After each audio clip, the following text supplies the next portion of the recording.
Welcome back to the channel. మనకి bundle of రా ఫొటోస్ని ఒకేసారి జేపీజీస్ కింద కన్వర్ట్ చేయడం ఎలాగో మీకు చూపిస్తాను.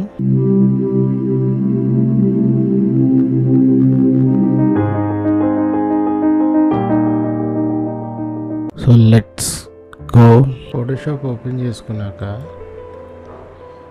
స్క్రిప్ట్ ఫైల్కి వెళ్ళిన ఆప్షన్ ఉంటుంది. ఇక్కడ ఇమేజ్ స్క్రిప్ట్ దాంట్లో ఇమేజ్ ప్రాసెసర్ అని ఉంటుంది. దాన్ని క్లిక్ చేసుకున్నాక సెలెక్ట్ ఫోల్డర్ చేసుకోవాలి.